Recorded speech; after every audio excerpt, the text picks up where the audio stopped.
They thought being written out of their son's will was the worst betrayal of their lives, but what Hollis and Rosetta found hidden beneath an abandoned church would prove their family had been lying about far more than inheritance.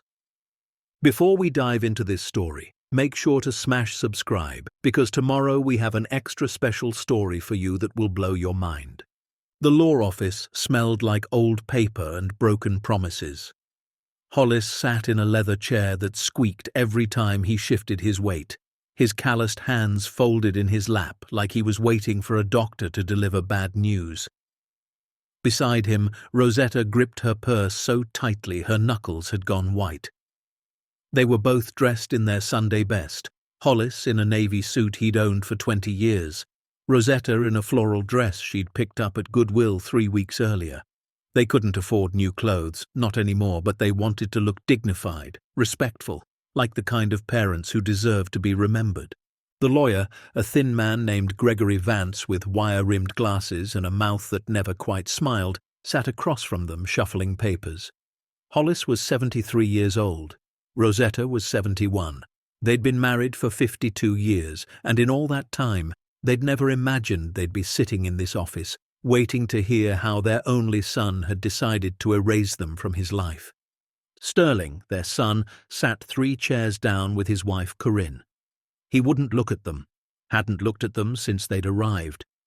He just stared at his phone, scrolling through something that seemed far more important than the parents who'd raised him. Mr. Vance cleared his throat and began reading. The language was cold, clinical, legal. Hollis barely understood half of it, but he understood enough. The estate of Sterling Aldrich Hayes.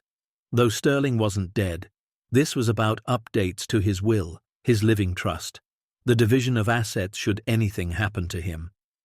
Hollis felt his chest tighten as the lawyer continued. The house in Belmont Shores, the vacation property in Sedona, the investment accounts, the stock portfolio, all of it was being left to Corinne. And if she predeceased Sterling, everything would go to Sterling's business partner, Garrett. Hollis waited for his name, Rosetta's name, anything. The lawyer turned the page. He kept reading, and then he stopped. Hollis blinked. "That's it?" he asked quietly. Mr. Vance looked up over his glasses. "Yes, Mr. Hayes, that's the extent of the will." "But," Rosetta's voice cracked, "what about us?" Sterling finally looked up from his phone. His face was blank, unreadable. "Mom, Dad, this isn't personal." Hollis felt something hot rise in his throat. "Not personal. You're our son, and I've made my decision." Sterling's tone was flat, rehearsed. "Corinne and I discussed it extensively. You two didn't contribute to the building of my wealth. You didn't invest in my business when I needed capital. You didn't provide the kind of support that warrants inclusion in my estate planning." Rosetta gasped like she'd been slapped. "Didn't contribute? We paid for your college, every single semester. Hollis worked double shifts for 4 years so you wouldn't have debt. That was your choice," Sterling said coldly. "I didn't ask you to do that." Hollis stood up, his legs shaking. "We co-signed your first business loan when no bank would touch you. When you almost lost everything in 2008, I gave you $12,000.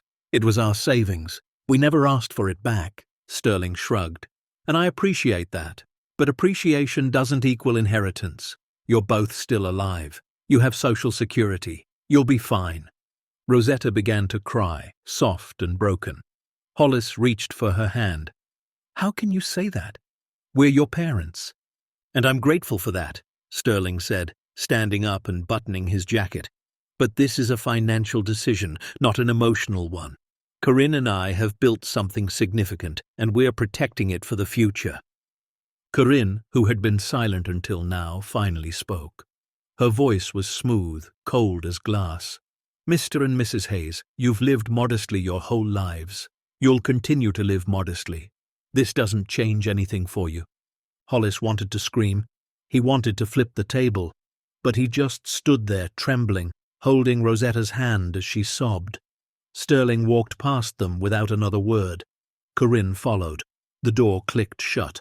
And just like that, 52 years of sacrifice, of love, of showing up had been reduced to a legal document that didn't even mention their names. Mr. Vance shifted uncomfortably. "I'm very sorry. If you'd like, I can recommend a family mediator." Hollis shook his head. He helped Rosetta to her feet. They walked out of that office in silence, down the elevator, into the parking lot where their 1998 Honda Civic sat baking in the afternoon sun. Rosetta cried the whole drive home. Hollis didn't. He couldn't. The tears were stuck somewhere deep behind a wall of disbelief. They rented a one-bedroom apartment on the edge of town. It was small, outdated, but it was all they could afford on Social Security. The rent was $950 a month. After utilities, groceries, and Rosetta's medications, they had maybe $200 left, sometimes less. Hollis had worked construction his entire life. He'd built houses, office buildings, schools. His hands were gnarled from decades of hammering, lifting, pouring concrete in the desert heat. He'd retired at 67, not because he wanted to, but because his back finally gave out. 3 herniated discs and a knee replacement later, he was barely mobile on bad days. Rosetta had been a seamstress and a cafeteria worker. She'd raised Sterling while working 2 jobs. She used to sew his Halloween costumes by hand, bake his birthday cakes from scratch, show up to every single one of his soccer games, even when she was so tired she could barely stand. And now, in her 70s, she had a heart condition. Atrial fibrillation. The medications were expensive, even with Medicare. Her cardiologist had recommended a procedure, a cardiac ablation, that could significantly improve her quality of life. But it wasn't fully covered. The out-of-pocket cost was $18,000. They didn't have $18,000. They didn't have $1,800. That night, Rosetta sat at the kitchen table staring at a stack of medical bills. Hollis stood at the window looking out at nothing. "You should eat something," she said softly. "I made soup." "I'm not hungry, Hollis." He turned to face her. "How did we raise him, Rosetta? What did we do wrong?" She shook her head, tears sliding down her cheeks. "I don't know. I keep asking myself the same thing. We loved him. We gave him everything we had. And it wasn't enough." His voice broke. "We weren't enough. Don't say that." She stood up and crossed the small room, wrapping her arms around him. "We did our best. Maybe that's all we can ever do." But Hollis couldn't shake the feeling that somewhere along the way they'd failed. Not as parents, but as people. They'd worked hard, played by the rules, sacrificed for their child, and this was their reward.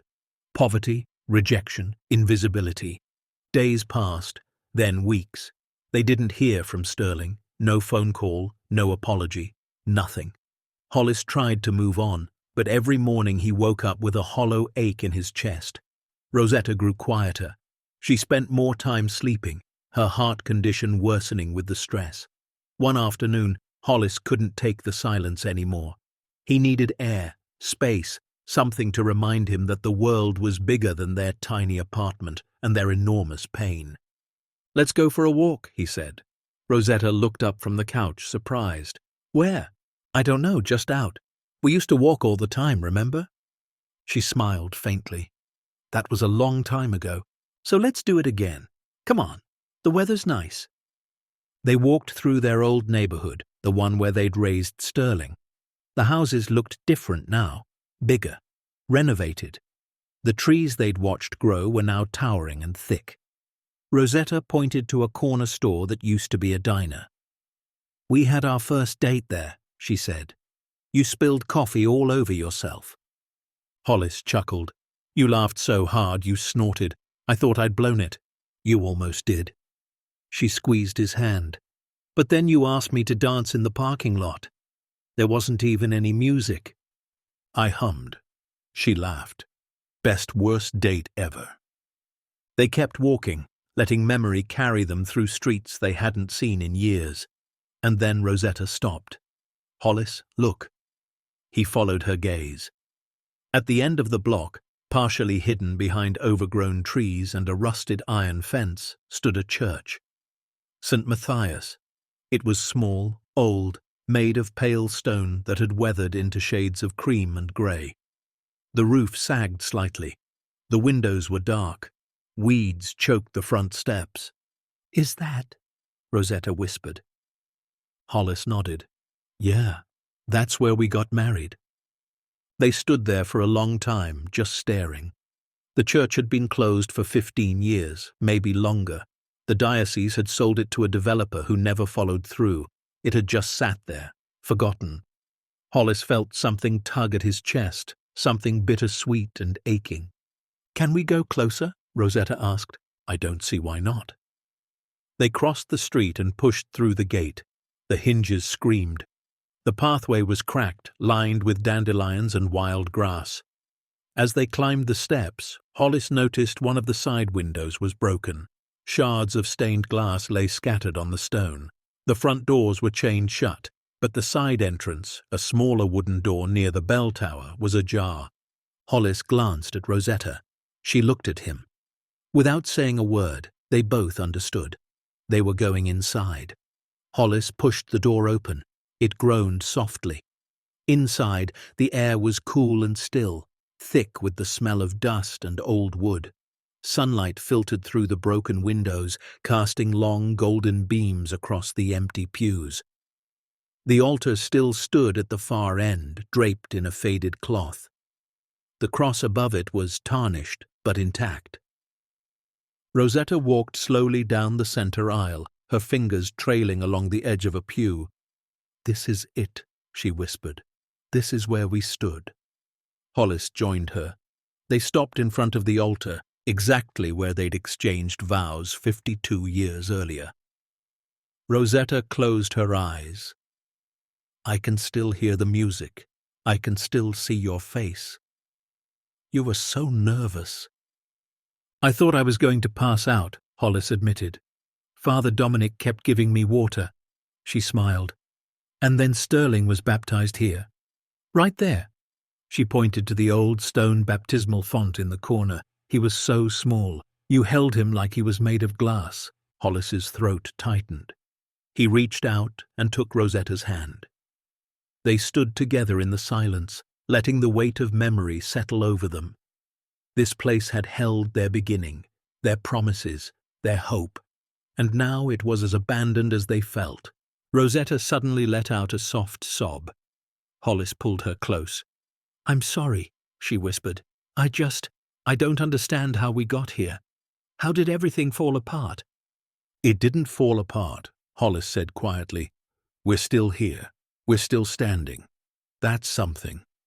They held each other in the fading light. Two people who'd spent a lifetime building something that no longer seemed to matter to the one person they'd built it for. And then, faintly, they heard it. A sound, low, rhythmic, almost like a hum. Hollis pulled back. "Did you hear that?" Rosetta nodded, wiping her eyes. "What is it?"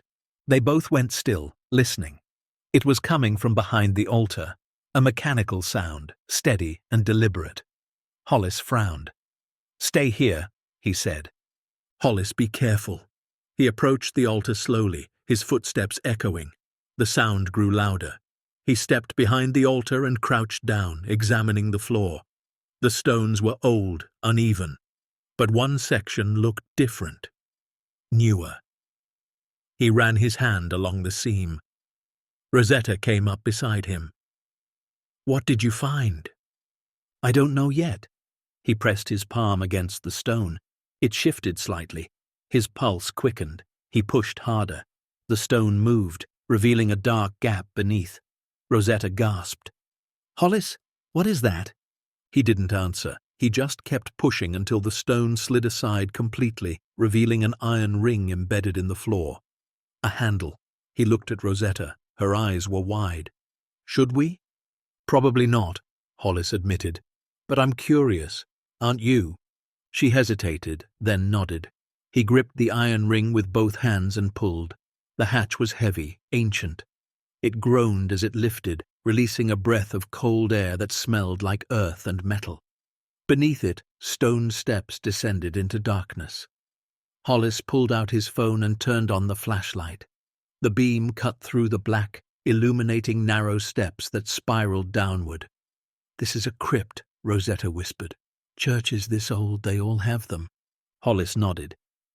"But why is it locked from the inside? And what's that sound?" The mechanical hum was louder now, echoing up from below.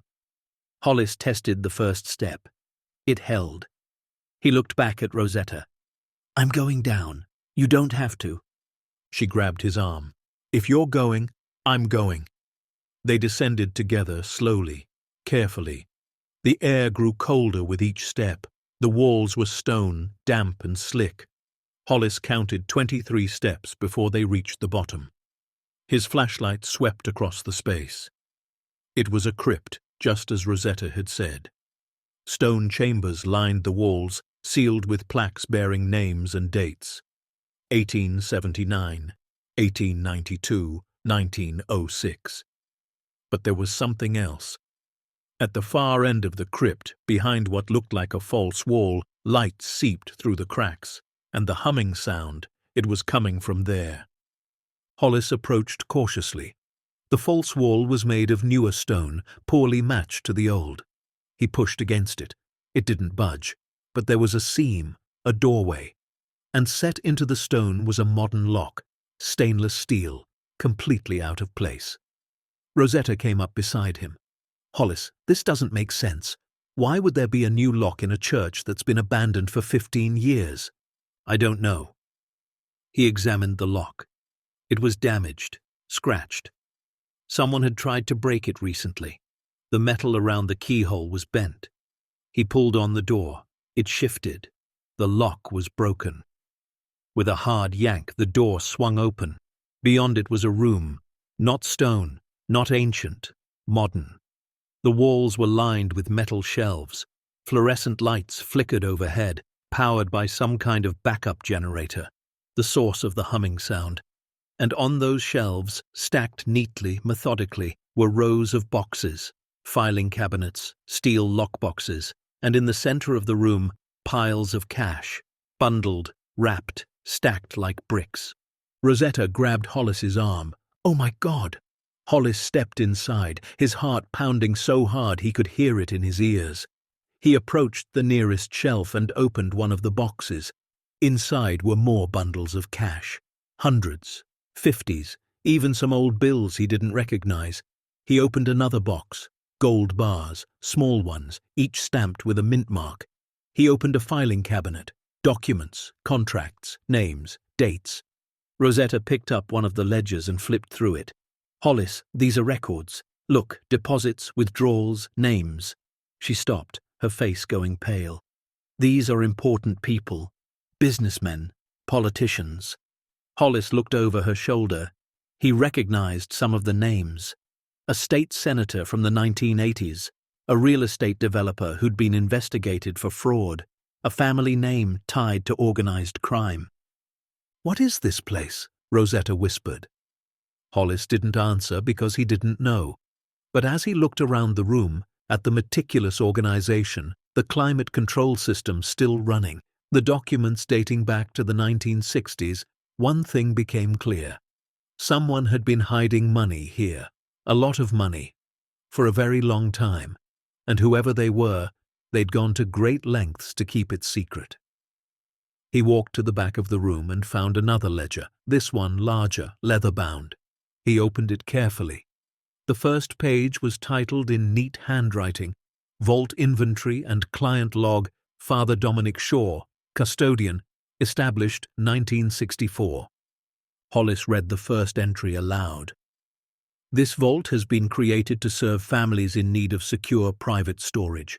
All deposits are recorded. All withdrawals require proper identification. This is a place of trust, built on faith and discretion." He flipped through the pages, entry after entry, families storing cash, jewelry, documents. Some entries noted estate planning, others were vaguer, asset protection, emergency reserves. And then, about halfway through, the tone shifted. Some of the entries had notes in the margins. Inquiry from federal authorities assured client of complete confidentiality. Client deceased, family unaware of deposit. Disputed ownership held pending resolution. Rosetta sank into a folding chair near the desk. This priest, Father Dominic, he was running some kind of secret bank. Hollis nodded slowly. And when he died, no one knew about it. He kept reading. The entries stopped abruptly in 1998. The final note read, "Failing health, have not informed successor. God forgive me, but some secrets are too dangerous to share. Vault will remain sealed. Let time decide its fate." Hollis closed the ledger and looked around the room. Time had decided, and now, somehow, impossibly, he and Rosetta were standing in the middle of it. Rosetta stood up and walked over to him. Her hands were shaking. "Hollis, how much do you think is here?"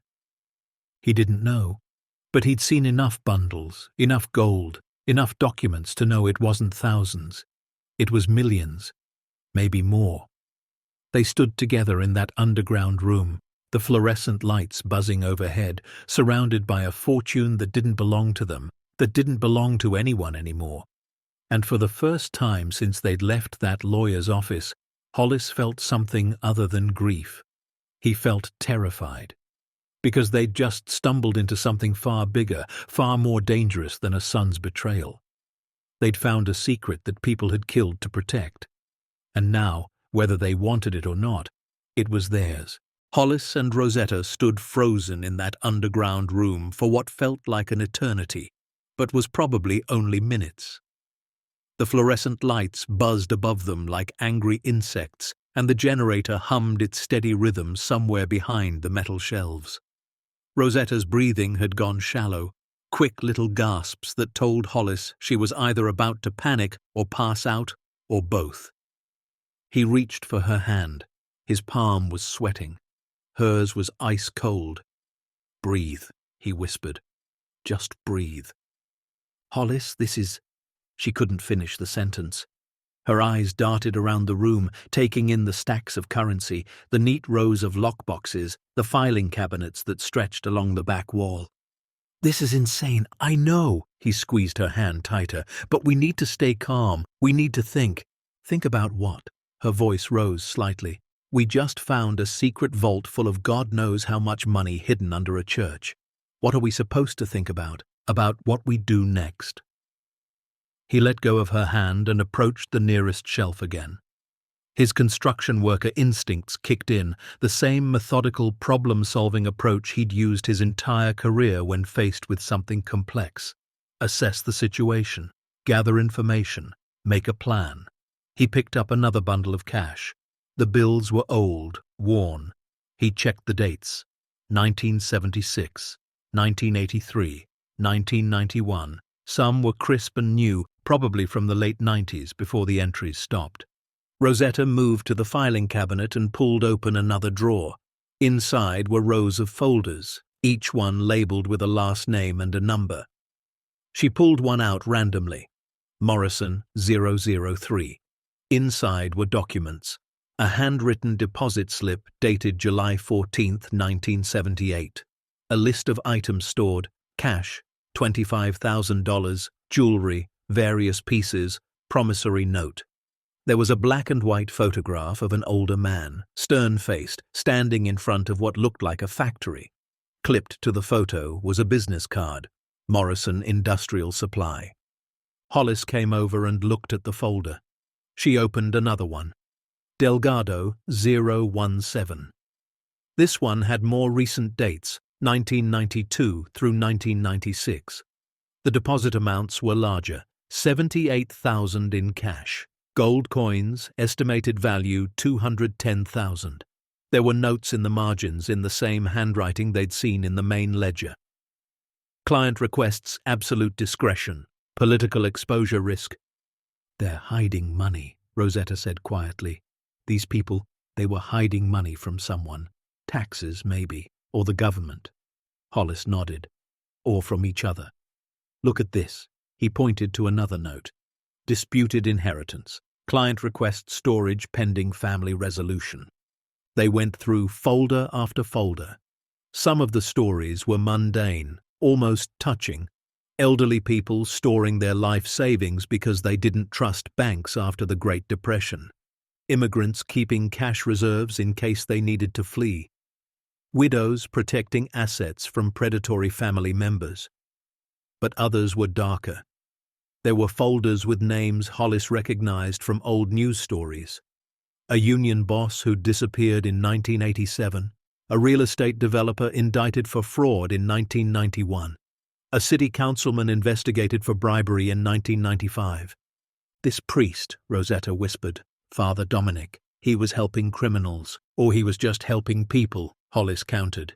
Maybe he didn't ask questions. Maybe he thought he was doing God's work, protecting people's assets. She shook her head. Some of this money, Hollis, it's dirty. It has to be. Look at these names. He knew she was right. But he also knew that not everything in this vault was criminal proceeds. Some of it was just desperate people making desperate choices. The question was, how much of each? They spent the next hour going through the documents more carefully. Rosetta found a separate ledger tucked in the back of the main desk drawer. It was labeled simply unclaimed. Inside were entries for people who had died without retrieving their deposits, family unaware, no contact information available, assets sealed pending claim. The dates of death ranged from 1971 all the way to 2002, 4 years after the church had officially closed. Hollis, Rosetta said slowly, her finger tracing down the page. Some of these people, their families have no idea this exists. They could have inheritances sitting here and they don't even know. He came over and read over her shoulder. She was right. There were at least 30 entries marked as unclaimed. The estimated values ranged from $15,000 to over $2 million for one entry labeled Cavendish 009. This is someone's legacy, Rosetta continued. Someone's grandmother worked her whole life, saved every penny, hid it here for safety, and then died. And her grandchildren probably think she was broke. The weight of that hit Hollis in the chest. These weren't just numbers on a page. These were lives, dreams, futures that had been locked away and forgotten. He walked back to the center of the room and did a rough count of the visible cash stacks. He estimated at least $2 million just in what he could see on the shelves. But there were lockboxes he hadn't opened, cabinets he hadn't searched, and according to the ledgers, gold, jewelry, bearer bonds, even stock certificates from companies that might or might not still exist. Rosetta joined him. Her face was pale but determined. We need to estimate the total. Hollis nodded. They worked together, opening boxes, checking contents against the ledger entries, taking notes on Rosetta's phone. The lockboxes contained exactly what the ledger promised. Gold bars, rare coins, jewelry that sparkled even under the harsh fluorescent lights. One box held nothing but diamonds, loose stones in small velvet bags, each one labeled with a weight and clarity grade. After 2 hours, they had a rough inventory. Hollis sat down heavily in the folding chair and looked at the number he'd written in Rosetta's notes app. His hand was shaking. Rosetta leaned over his shoulder and gasped. $500 million? She whispered. That can't be right. It's an estimate, Hollis said. But yeah, based on the gold prices, the documented cash, the jewelry appraisals in the folders, and the bearer bonds. He pointed to a stack of bonds from the 1980s, each one worth $50,000. We're looking at somewhere between $450 and $500 million. Rosetta sat down on the floor. She just sat there, legs crossed like a child, staring at nothing. Hollis watched her. He knew what she was thinking because he was thinking the same thing. This money could change everything. Rosetta's surgery, their rent, their entire future. They could live comfortably for the first time in their lives. They could finally stop worrying about every dollar, every bill, every unexpected expense that sent them spiraling. But it wasn't theirs. The silence stretched between them, heavy and suffocating. Finally, Rosetta spoke. We have to report this. We have to tell someone. The police, the FBI, someone." Hollis nodded slowly. "I know." But even as he said it, doubt crept in. Who would they tell? And what would happen to the money? It would get tied up in legal battles for decades. The families who had legitimate claims would have to fight through red tape, and people like them, people who found it, would get nothing. Worse than nothing. They'd probably get investigated, questioned, suspected of involvement. What if we didn't? The words came out before Hollis could stop them. Rosetta looked at him sharply. What? What if we didn't report it? Hollis continued, his voice barely above a whisper. What if we just took what we needed? For your surgery, for rent. Just enough to get by. She stared at him like he'd grown a second head. Hollis, that's stealing. This isn't ours, but it isn't anyone's, he countered. Not really. Father Dominic is dead. The people who deposited this, most of them are dead. Their families don't even know it exists, and the ones who do know, some of them are criminals. Do we really want to give mob money back to the mob? Rosetta stood up, her face flushing. So we become criminals too? Is that your plan? Take money that doesn't belong to us and pretend it's okay because we need it? I didn't say that. I'm just... He ran his hand through his thinning hair. I'm just trying to figure out what's right here. Because I don't know anymore, Rosetta. I thought doing the right thing meant working hard, being honest, raising our son with values. And look where that got us, written out of his will like we never mattered. This isn't about Sterling, she said firmly. This is about us, who we are. We can't become people. We're not just because we're hurting. Hollis knew she was right. Deep down, beneath the anger and the exhaustion and the fear, he knew. They weren't thieves. They couldn't be. But God, he was tired. Tired of struggling. Tired of watching Rosetta decline because they couldn't afford proper medical care. Tired of eating ramen and clipping coupons and wondering if they'd make it to the end of the month. He stood up and walked to the far corner of the vault where he'd noticed something earlier. A section of shelves marked with location codes. He started reading the labels. A -12, a -15, B-03. And then he saw it. C-27. His breath caught. That was their old address. 27 Cedar Street, the house where they'd raised Sterling. Rosetta, he called out. She came over, curious. Look at this. He pointed to the label. She frowned. That's our old house number. Hollis pulled the box from the shelf. It was heavier than the others, metal secured with a combination lock. But the lock was old, simple. He'd worked with locks like this in construction. He grabbed a screwdriver from a small toolbox near the generator and jimmied it. The lock popped open in less than a minute. Inside the box were more bundles of cash, but there was also an envelope, yellowed with age. On the front, in shaky handwriting, it read, "To my son Hollis." Hollis's hands started trembling so badly he almost dropped the envelope. Rosetta grabbed his arm. "What is that? It's from my father." His voice broke. He sat down on the concrete floor, not caring about the dust, and carefully opened the envelope. Inside were 3 pages of lined paper, the kind his father used to use for grocery lists and notes. The handwriting was unmistakable. Dear Hollis, if you're reading this, then I'm gone, and somehow you found this place. I don't know how that would happen, but Father Dominic said if anything ever happened to me, he'd make sure my box stayed sealed until you or your family claimed it. I know I wasn't good with words when I was alive. I know I didn't tell you enough that I was proud of you. But I was. I am. You grew up to be a better man than I ever was. You work hard. You love your family. You do right by people even when it costs you. That's worth more than any amount of money. But money matters too. I learned that the hard way during the Depression. Lost everything once, never wanted that to happen again, so I saved every extra dollar, every bonus, every bit I could spare. I didn't trust banks, not after what happened in '33, so Father Dominic helped me. He was a good man. He kept this place for people like me, people who needed somewhere safe. There's $200,000 in this box. I saved it for 30 years. It was supposed to be your inheritance. I was going to tell you about it when I retired, but then my heart gave out and I never got the chance.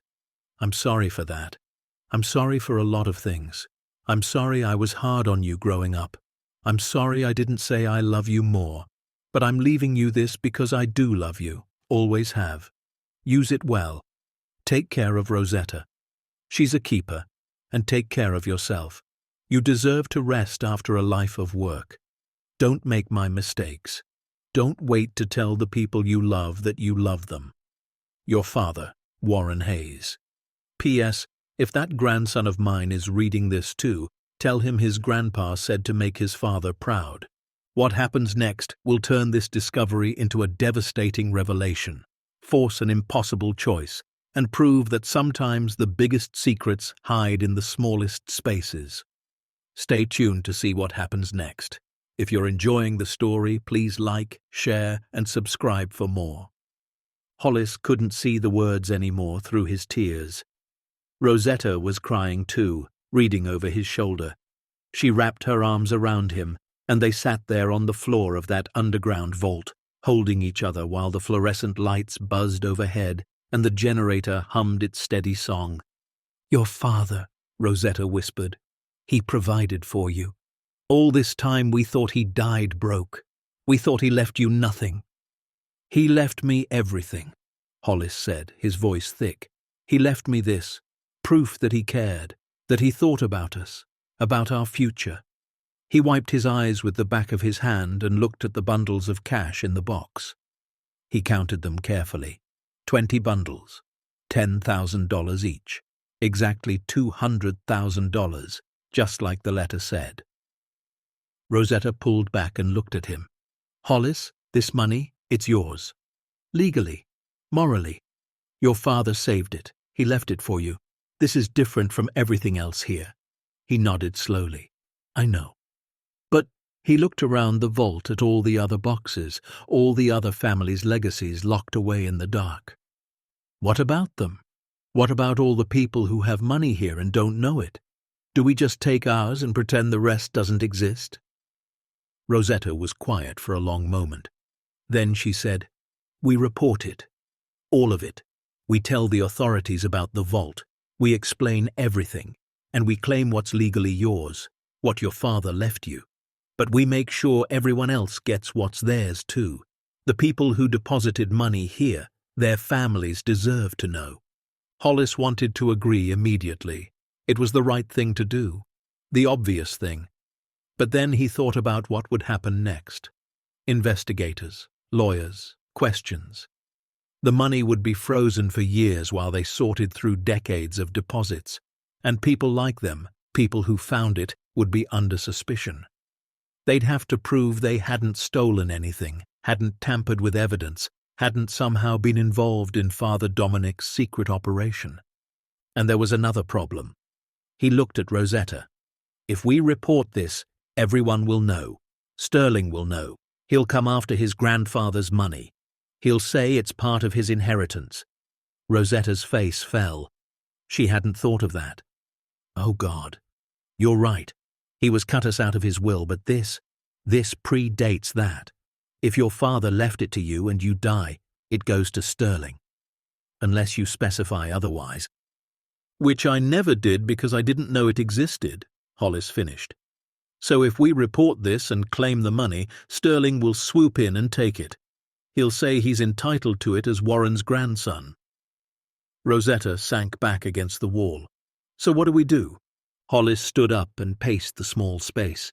His mind was racing. "Think," he told himself. "You've solved harder problems than this." He'd managed construction sites with 50 workers and a dozen moving parts. He'd rebuilt houses after fires and floods.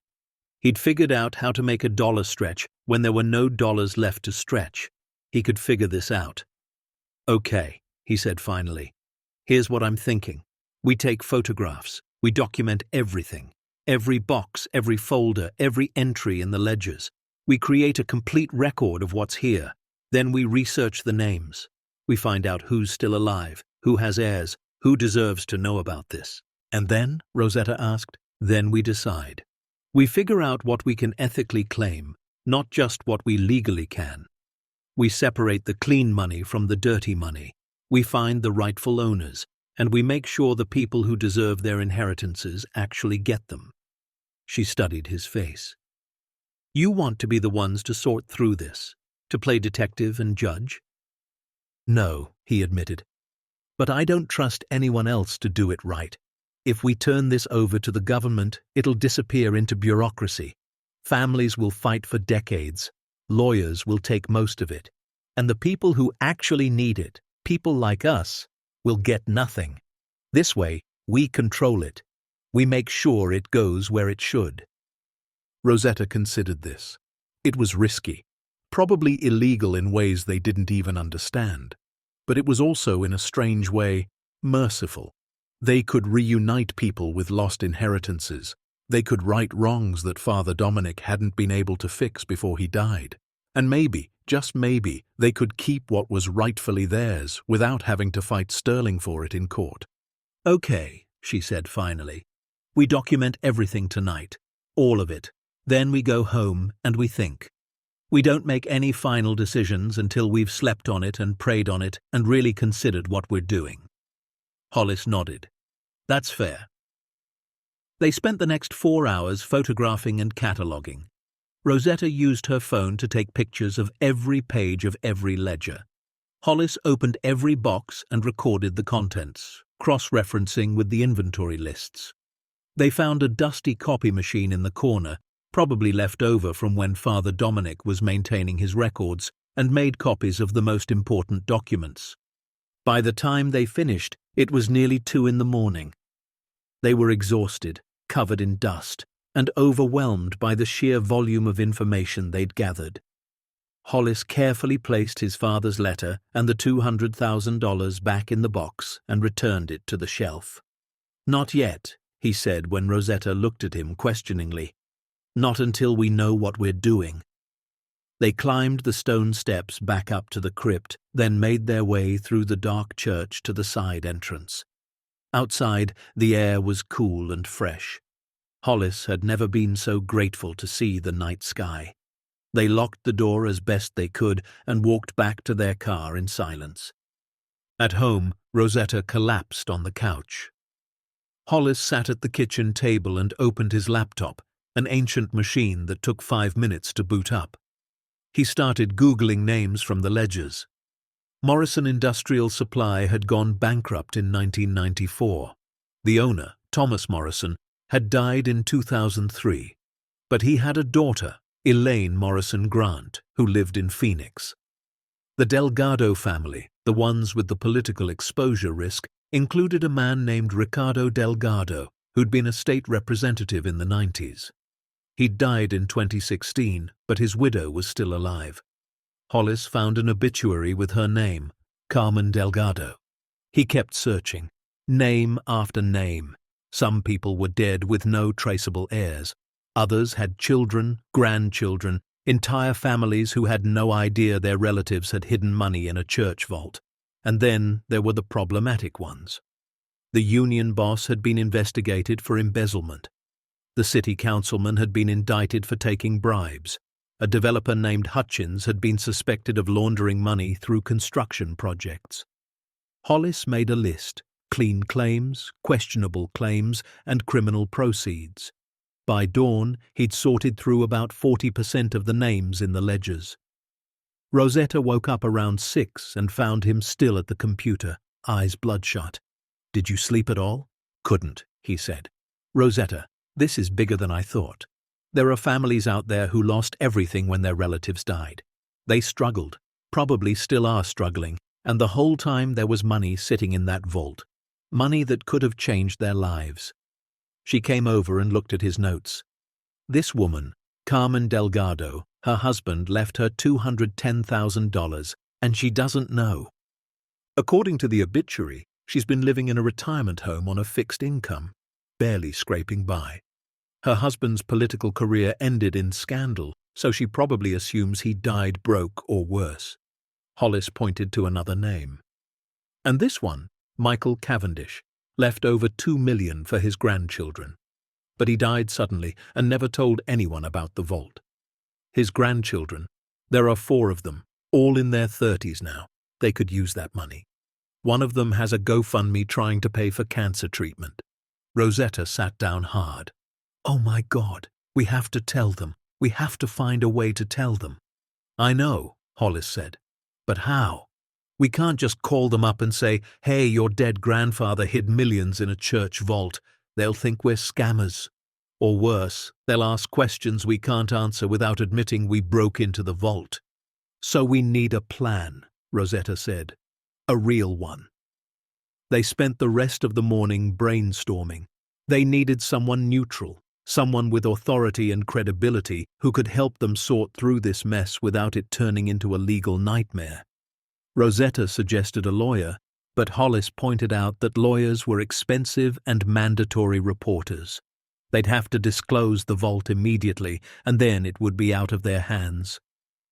What about a priest? Rosetta suggested. Father Dominic was a priest.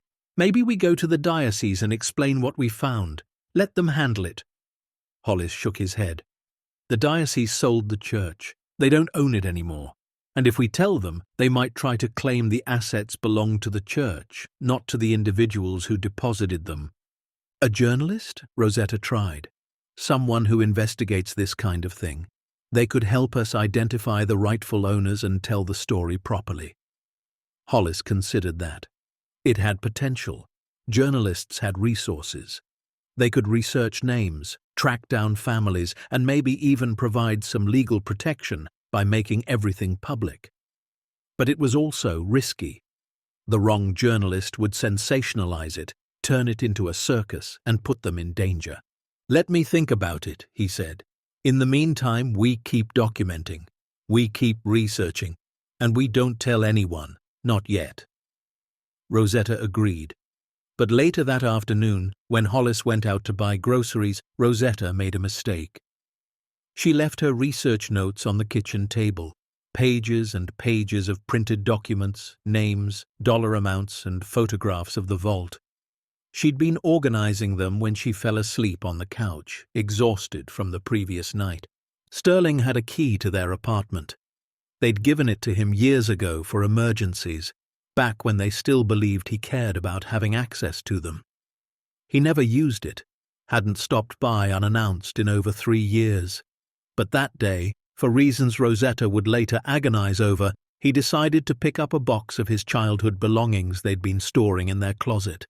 He let himself in, called out, "Mom, Dad," and got no answer. Rosetta was asleep in the bedroom with the door closed. Sterling walked through the apartment to the hall closet, and on his way he passed the kitchen table. He almost didn't look, almost walked right by. But something caught his eye. A photograph, gold bars, stacked neatly on a metal shelf.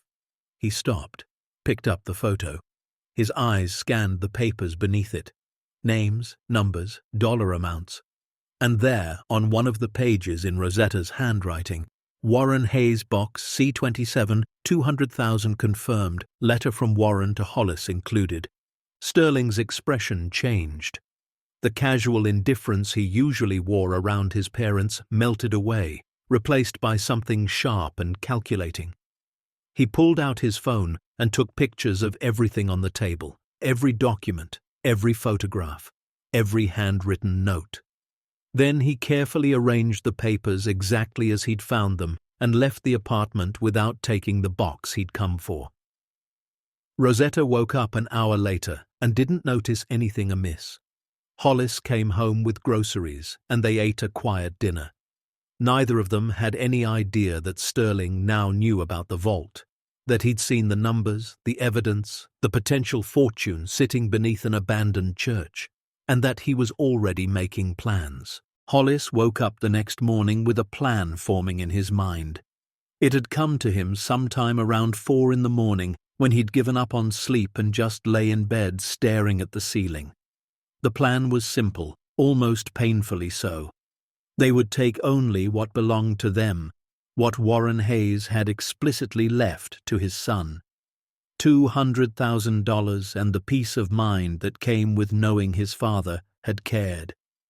Everything else they would document and protect until they could find a way to return it to the rightful owners. He rolled over and found Rosetta already awake, propped up on her elbow watching him. "You figured something out," she said. It wasn't a question.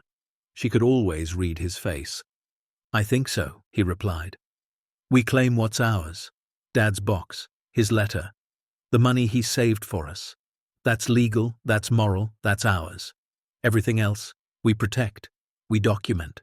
We find a way to get it back to the families who deserve it." "And Sterling?" Her voice was barely a whisper. Hollis's jaw tightened. "We deal with that when we have to. Right now, he doesn't know anything. We keep it that way." If only they'd known that Sterling had already seen everything, already photographed the evidence, already started making calculations about what he stood to gain, things might have gone differently. But they didn't know, so they moved forward with their plan, believing they still had control of the situation. That evening, after Rosetta had gone to bed early, exhausted from her medications, Hollis returned to St. Matthias alone. He brought a backpack, a better flashlight, and a handwritten list of everything he needed to retrieve from his father's box. The church looked different at night, more menacing. The broken windows were dark eyes watching him approach. The iron gate creaked louder. He felt exposed crossing the overgrown yard, even though the nearest neighbor was 3 blocks away and the street was empty. Inside, he moved quickly through the sanctuary and down into the crypt. His hands shook slightly as he opened the vault door. The fluorescent lights flickered to life, and for a moment he just stood there looking at the room that had consumed his thoughts for the past 48 hours. He went straight to shelf C and pulled down box 27. He opened it carefully, reverently, and looked at his father's letter one more time. The words blurred as his eyes filled with tears. "Thank you, Dad," he whispered to the empty room. "Thank you for thinking of us." He took the letter and placed it carefully in his backpack. Then he began removing the bundles of cash. 20 bundles. $200,000. It felt heavier than it should, weighted with memory and meaning rather than just paper and ink. He was halfway through loading his backpack when he heard it. Footsteps. Above him. In the church. Hollis froze. His heart started pounding so hard he could hear it in his ears. He quickly closed the backpack and stuffed it behind a filing cabinet. Then he moved to the vault door and listened. 2 voices, both male, both unfamiliar. "I'm telling you, it has to be here," the first voice said. "Grandmother's papers mentioned St. Matthias specifically. She said grandfather made deposits from 67 through 89. "We've been through this place twice already," the second voice replied. He sounded younger, more impatient. "There's nothing here but old pews and pigeon shit." "There's a crypt. Old churches like this always have crypts." Hollis's blood ran cold. They were looking for the vault. Other families, other depositors who'd finally pieced together the clues. He heard the footsteps moving through the sanctuary, getting closer to the altar. He had maybe 60 seconds before they found the hidden hatch. He moved fast. He grabbed his backpack from behind the filing cabinet and looked around desperately for another way out. But there wasn't one. The vault had a single entrance. He was trapped. The footsteps were right above him now. He heard the scrape of stone on stone. They'd found the hatch. "Holy shit," the first voice said. "Marcus, look at this. Is that a stairwell?" "Yeah, and those steps are fresh. Someone's been down there recently."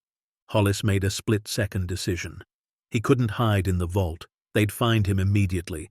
But the crypt had other chambers, stone burial niches that hadn't been opened in over a century. He slipped out of the vault, closed the door as quietly as possible, and pressed himself into one of the deeper niches. The stone was cold against his back. He tried to control his breathing, tried to slow his racing heart. Light bounced down the stone stairs. Flashlight beams swept across the crypt. "Careful," the first voice said. These steps are old. They descended slowly. Hollis could see their shadows on the wall, growing larger as they approached.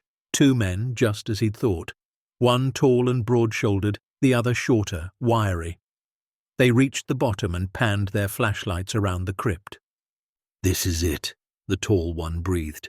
"This has to be it. Look at these chambers. This is where they stored things." "Stored dead people, you mean?" the shorter one, Marcus, replied. "I don't see any money, Garrett." Garrett, the tall one, moved deeper into the crypt. His flashlight beam passed within inches of Hollis's hiding spot. Hollis held his breath and pressed harder against the stone. "There's got to be more," Garrett muttered. Grandmother's papers said grandfather deposited over $300,000, plus jewelry. Her engagement ring alone was worth 50 grand. Maybe he spent it. Maybe the church took it when they closed. Maybe it never existed. "It existed," Garrett snapped. "And we're going to find it." He turned and his flashlight beam landed directly on the vault door. He stopped. "What the hell is that?" Marcus came over. "That's not original construction. That's new. Well, newer." They approached the door. Garrett tried the handle. It opened easily since Hollis hadn't locked it.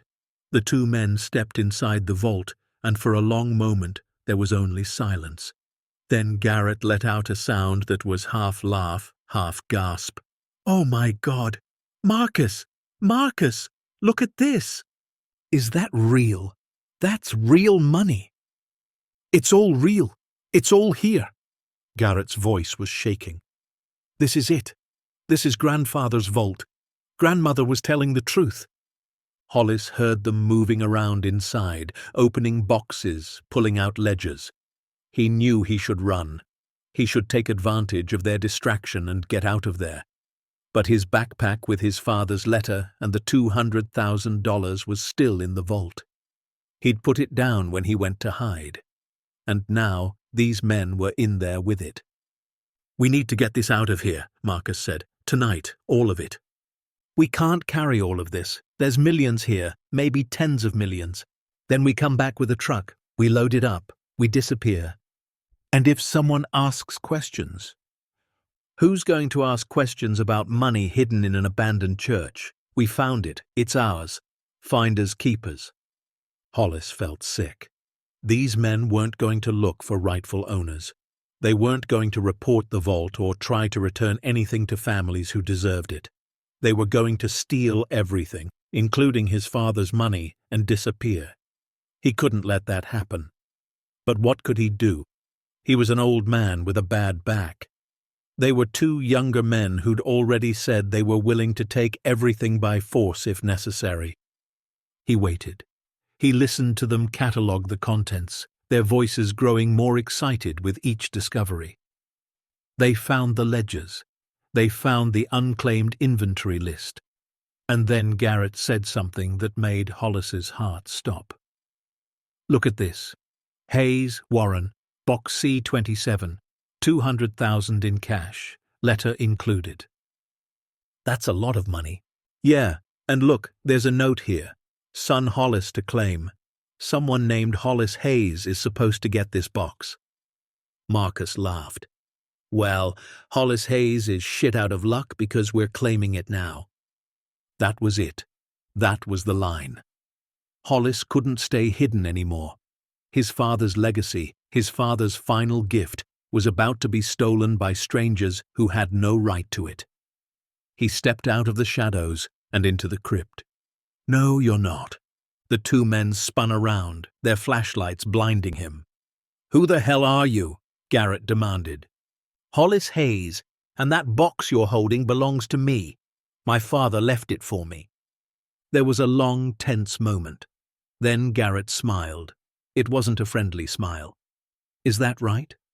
Well, Hollis Hayes, here's the problem. We found this vault. That makes everything in it ours." "That's not how the law works." "The law?" Marcus laughed. "You want to call the cops? Go ahead. Explain to them what you're doing in an abandoned church with a vault full of cash. I'm sure they'll be very understanding." Garrett took a step forward. He was bigger than Hollis, younger, stronger. Here's what's going to happen. You're going to walk away. You're going to forget you ever saw this place. And if you're smart, you'll be grateful we're letting you leave. I'm not going anywhere without my father's box. Yeah, you are. Garrett moved closer. Because if you don't, things are going to get ugly. And at your age, you really don't want that. Hollis knew he was beaten. He knew he couldn't fight these men physically. But he'd spent his whole life solving problems, finding angles, using his brain instead of his body. You want the vault? He said. Fine, take it. But you're going to need help. Garrett frowned. What are you talking about?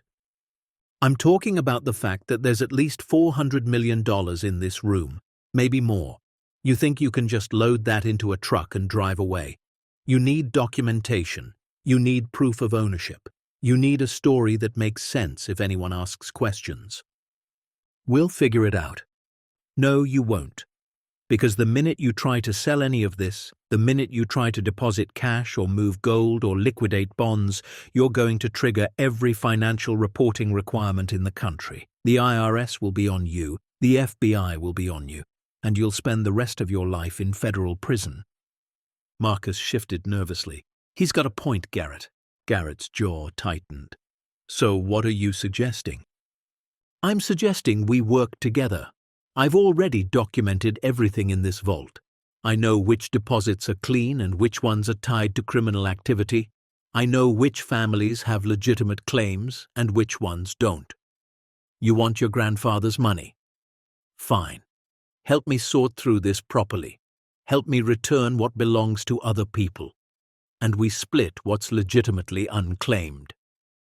Why would we do that when we could just take everything? Because I already reported this to the police, Hollis lied.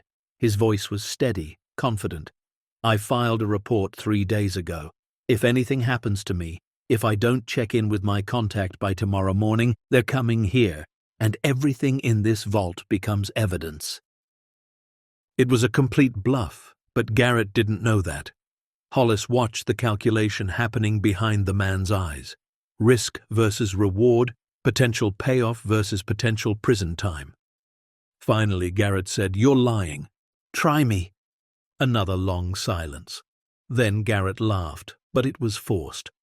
"You've got balls, old man. I'll give you that." He looked at Marcus, then back at Hollis.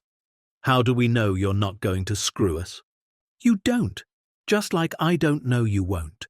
But here's what I do know. There's enough money here for everyone to get what they deserve. We do this right, we all walk away happy. We do this wrong, we all end up in handcuffs." Garrett considered this. Hollis could see him weighing the options. Finally, he said, "Fine, we'll work together. But if you try anything, if you double-cross us, you'll regret it." Understood. Hollis extended his hand. Garrett looked at it for a moment, then shook it. His grip was crushing, intentionally so. A warning. They emerged from the vault together, an uneasy alliance formed in desperation and mutual self-interest. Hollis retrieved his backpack, and the 3 men climbed back up to the church.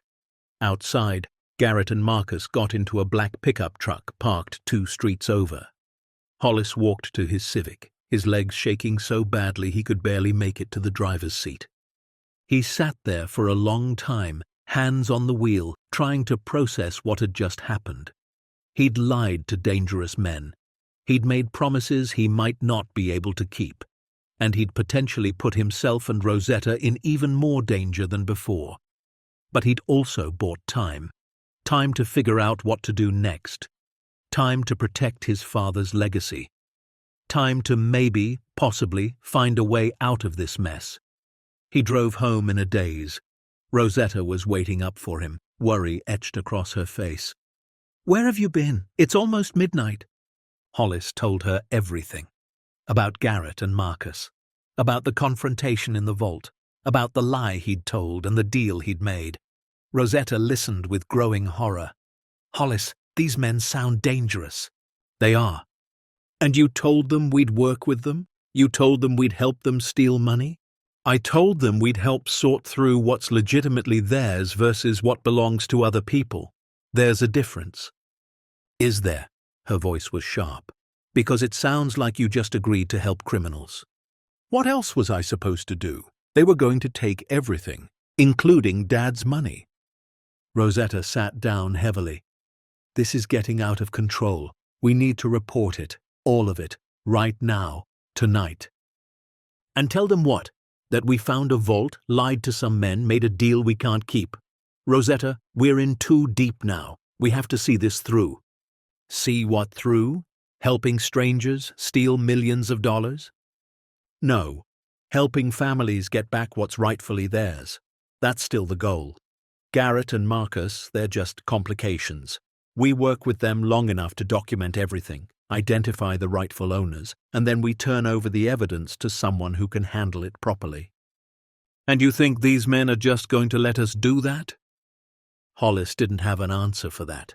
The truth was, he had no idea what Garrett and Marcus would do once they realized Hollis couldn't actually give them access to all the money.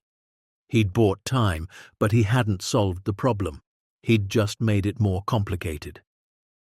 Over the next 3 days, Hollis returned to the vault with Garrett and Marcus. They worked in tense silence, photographing documents, cataloging assets, cross-referencing names with public records. Garrett's grandfather, it turned out, was a man named Clayton Reeves, who'd owned a manufacturing company in the 1970s. He'd deposited $380,000 and a collection of rare coins between 1967 and 1989. According to the ledger, everything was still there.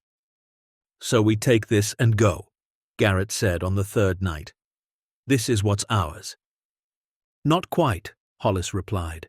He showed Garrett the notes in the margin of Clayton's entry. See this? Disputed claim.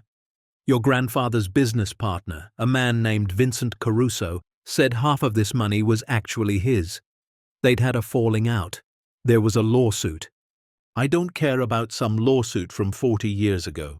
You should, because if Vincent Caruso has heirs, they could come after you for half of what you take. Garrett's face darkened. So what do? We research. We find out if Caruso's claim was legitimate. If it was, we split the money accordingly. If it wasn't, it's all yours. This was how Hollis had been managing them. Small tasks, research projects, documentation that felt productive but actually slowed them down. He was stalling, trying to figure out his next move, but he knew he couldn't stall forever. And then Sterling showed up. It was a Thursday afternoon. Hollis and Rosetta were at home going through yet another stack of documents they'd printed from the vault photographs. There was a knock at the door. Rosetta answered it and froze. Sterling. Their son stood in the doorway wearing an expensive suit and an expression Hollis had never seen before, cold, calculating, victorious. Hi, Mum, can I come in? Rosetta stepped aside.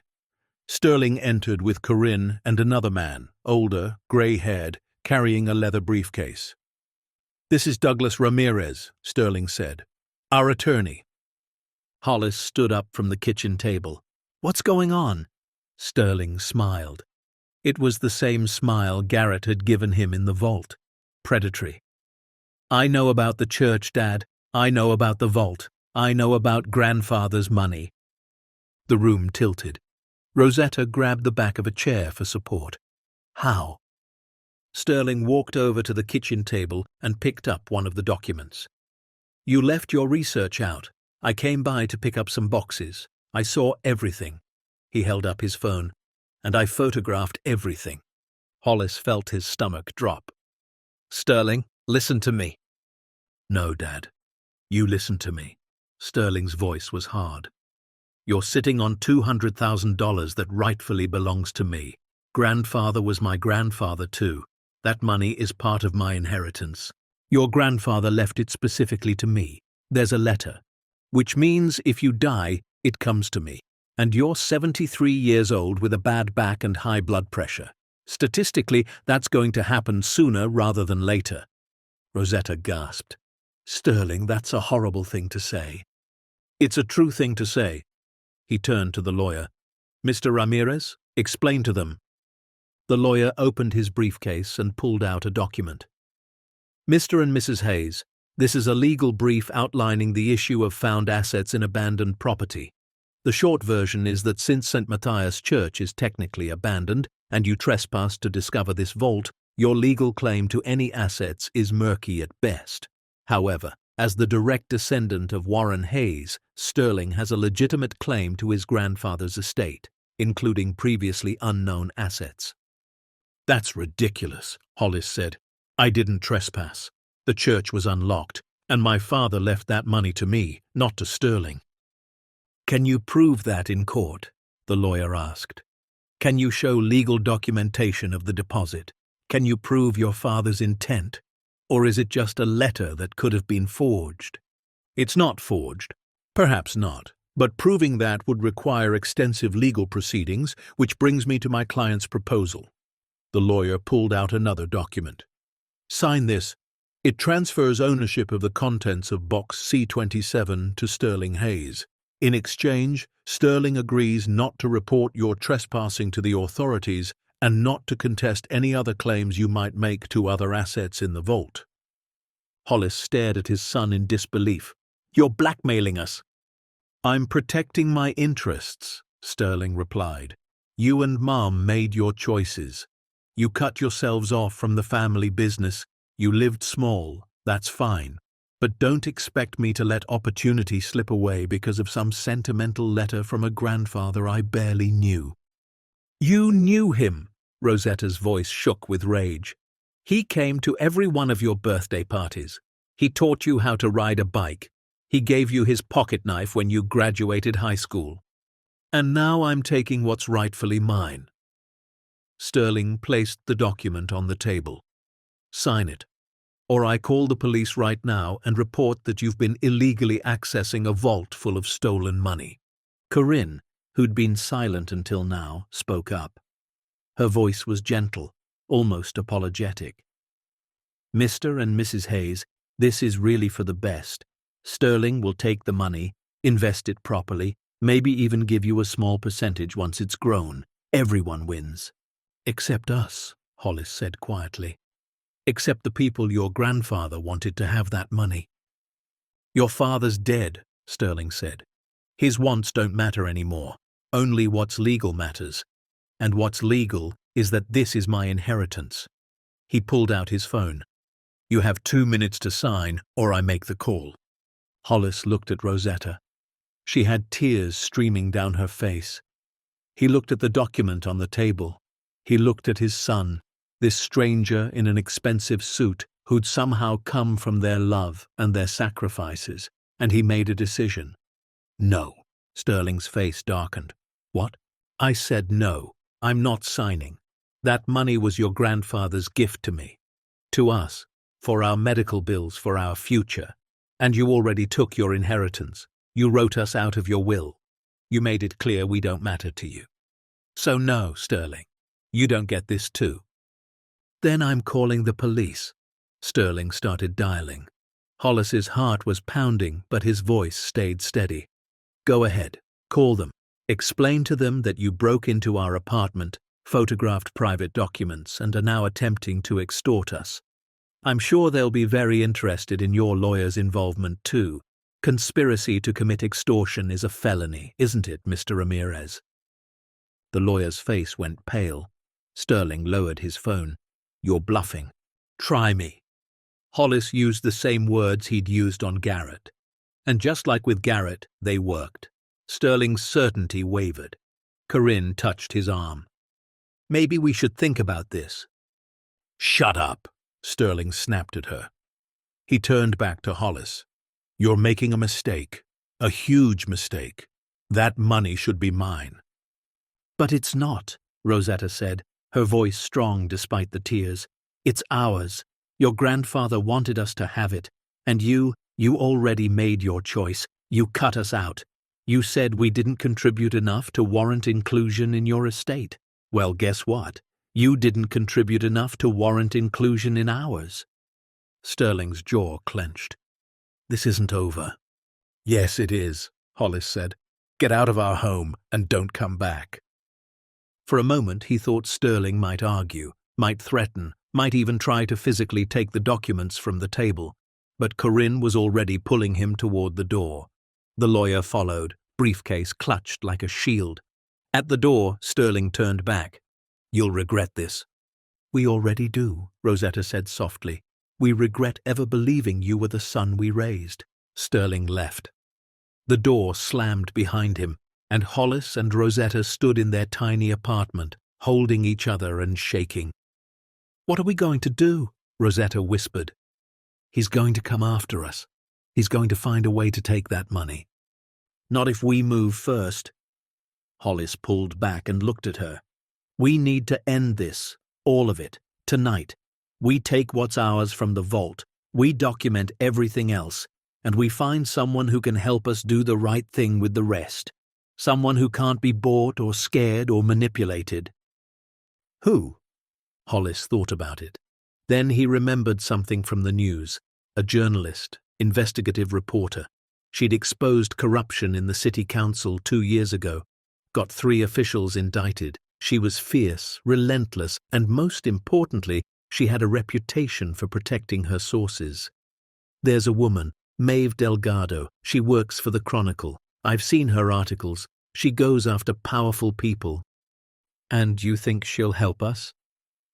"I think she'll be interested. This is exactly the kind of story she covers. Hidden money, corruption, families denied their inheritances. If we give her everything, she can make it public. She can force accountability." Rosetta considered this. "What about Garrett and Marcus?" "We're done with them. We tell them the truth. We tell them we're going public. If they want their grandfather's money, they'll have to claim it through proper channels like everyone else." "They'll be furious." "Probably. But what can they do? If everything's public, if the authorities are involved, they can't hurt us without exposing themselves." It was risky. It was possibly the riskiest thing they'd done in this entire nightmare, but Rosetta nodded. "Okay, let's do it. Let's end this." They spent that evening composing an email to Maeve Delgado. Hollis wrote it carefully, laying out the basic facts. Discovery of hidden vault, hundreds of millions in forgotten assets, families who deserved to know, corruption that needed exposing. He attached several of the documents they'd scanned, enough to prove they were legitimate, but not so much that she could run the story without them. At the bottom he wrote, "I have proof of everything. I can provide documentation, photographs, and eyewitness testimony. But I need protection, and I need help making sure this money gets back to the people who deserve it. If you're interested, please respond. Time is critical." He hit send at 9:47 p.m. They didn't expect a response that night. But at 11:15, Rosetta's phone buzzed. An email. "Meet me tomorrow, 10 a.m. Millie's Diner on Prospect Street. Come alone. Bring everything you have. Maeve Delgado." Hollis and Rosetta looked at each other. This was it. The point of no return. "Are we sure?" Rosetta asked. "No," Hollis admitted. "But we're out of options." They went to bed, but neither slept. Hollis kept thinking about his father, about the letter, about the promise of security that had turned into chaos. Rosetta kept thinking about Sterling, about the son they'd raised and lost, about the betrayal that cut deeper than any knife. At dawn, they got dressed. Hollis put on his good shirt, the one he wore to interviews and funerals. Rosetta wore her church dress. They packed everything into a large envelope. Documents, photographs, copies of the ledgers, his father's letter. Everything except the actual cash, which was still in the vault. They left their apartment at 9:30 and drove to Millie's Diner. The place was a classic greasy spoon, vinyl booths and checkered floors, and the smell of bacon grease. A woman sat alone in the back booth, laptop open, coffee cup steaming. She looked up when they entered. Late 30s, curly dark hair, sharp eyes that missed nothing. "Hollis and Rosetta Hayes?" They nodded. "Maeve Delgado." "Sit."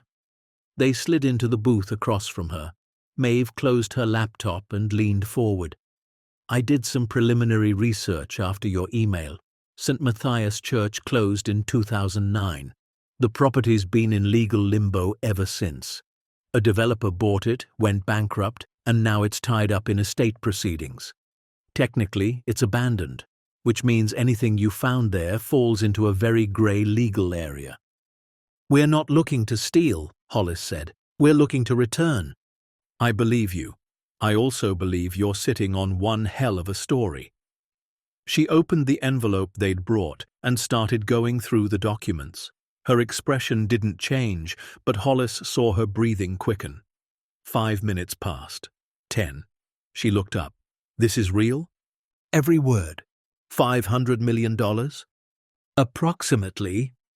Maeve leaned back and let out a low whistle. "Holy hell! This is massive. This is hidden vault, dead priest's secret, criminal connections, lost inheritances, massive. This could win awards." "We don't care about awards," Rosetta said. "We care about doing the right thing." Maeve studied them. "Why come to me? Why not go straight to the authorities?" "Because we don't trust them," Hollis admitted. "Because we're afraid everything will get buried in bureaucracy. Because we want to make sure the families who deserve this money actually get it. And because," he hesitated, "because we have a personal claim to some of it. My father left money there for me, and we need to make sure that when everything comes out, our claim is recognized." "How much?"